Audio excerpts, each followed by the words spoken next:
Welcome, first of all, to the University of Portland. Fantastic, good to be here. And first question, who are you?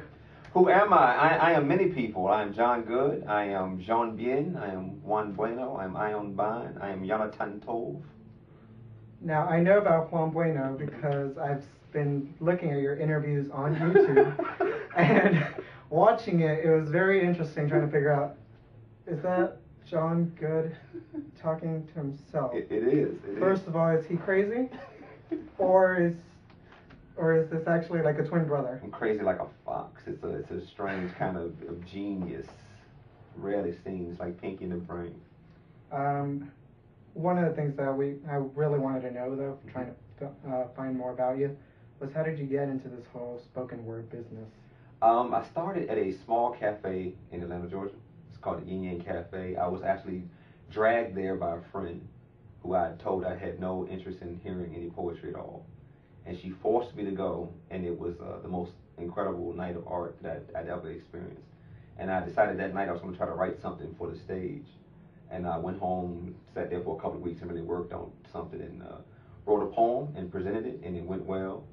And 10 years later, I'm here with you. So what was this age? Because I know that you were born in Richmond. I was born in Richmond, Virginia, yes. So when did you actually move to Atlanta and start doing this? I moved to Atlanta in 97. So 97? You don't want to reveal that age? We'll go with 29. Go with 29. The importance of spoken word to our culture. Spoken word in many respects is where it began was in Africa. The griots, they were these keepers of oral history.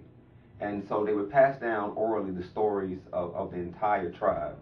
And, they'd be griots of various ages. One would be maybe 10, 20, 30, and they just passed the stories down. That's how they kept the history alive. And so spoken word is actually in that same tradition of, a poet, when he does his thing correctly, is really reflecting the stories, of himself and of, the society on a whole. And where they had one griot that kept the story of an entire tribe, the poets now, collectively throughout this whole country, actually tell the story of this nation.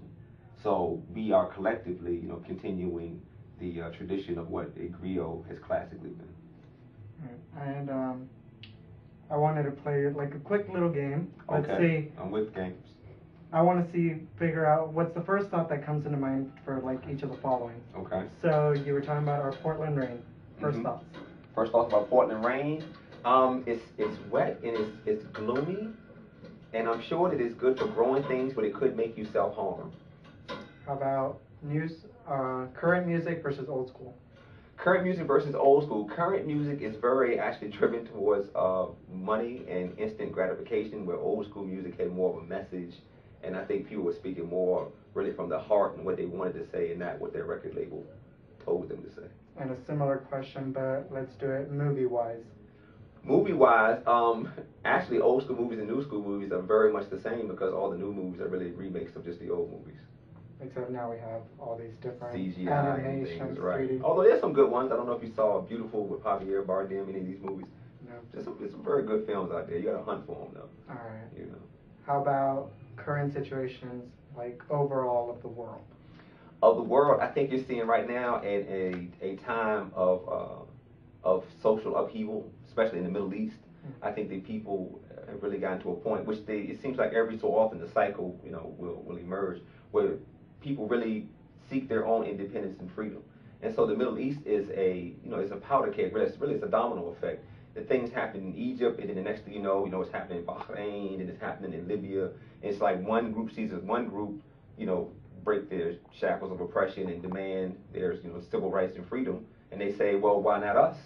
And so then there's an uprising here, and it's going to keep going until they finally, everyone, I guess, gets what it is they feel they justly deserve. How would you describe your life at this moment? My life at this moment is extremely blessed. You wouldn't believe it. You'd have to be me to really even understand how, from where I'm from to where I'm at, how incredible of a journey it is, and you can't predict it. You don't know what's going to happen. I have a degree in economics and finance, and here I am on your campus reciting poetry. You can never tell where this thing is going to go. It just goes places, and you just got to be, there for the ride. You got to recognize it for what it is, latch on to it, and just enjoy the ride of it, man. I mean, from where I've started to where I've been, opportunities that have opened up. I got a chance to win an Emmy, and I mean, one night I'm having dinner and it's me and Mos Def and Russell Simmons. It's like the craziest things where you're like, I can't believe I'm here right now. I can't believe this is happening to me. It's a beautiful thing. I can't complain at all. Oh, it sounds like a wonderful tip for college students. And how about, do you have any tips at all for aspiring like writers and poets? One is you have to tell your truth.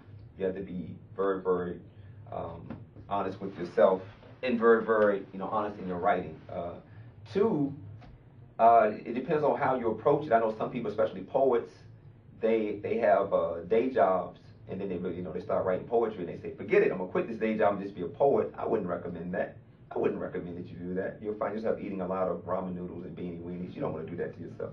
I'm a thin man. I can't afford to get any thinner.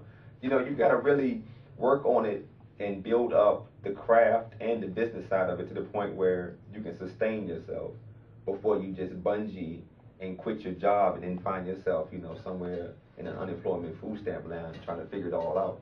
So, I say, really, work on it and hone your craft.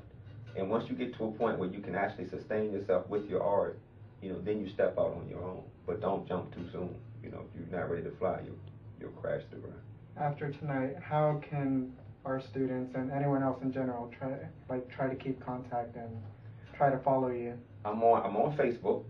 Under my name, John Goode, JONGOODE. I also have an independent website. It's www.johngoode.webs, which is WEBS.com. And on there I have poems, like new stuff I'm writing and working on, CDs that I've done, poetry CDs, I have them there as downloads. And I'm also a DJ sometimes. I know it sounds like I have 5 million jobs, Yeah, which is true. It's true. These are tricky economic times. You got to do everything. I'll be valeting cars after this. But I DJ sometimes, and so I have like mixed CDs that are free. You just download them and listen to them. They're just on the site. So it's a cool little site. Well, thank you. And normally talk shows have a band that will play you out. We don't have that on campus, so I have gotten you a harmonica. Oh. It's a brand new one. There it you is. Can crack it open. What? This is dope. If you know how to play harmonica, that would be perfect. That if would you don't, but this is not going to be perfect at all. Perfect, because I just got this too. So let's. All right. All right. Let's play us out.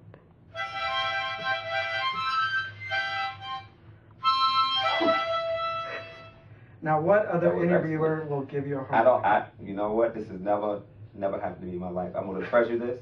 I'm going to bronze it. I'm going to sleep with it. Not like that, though. Okay. Not like that. All right. Not like that. All right. Well, welcome to University of Portland, and thank you so much. Thank you, John Goode, everybody. Thank you. Thank you.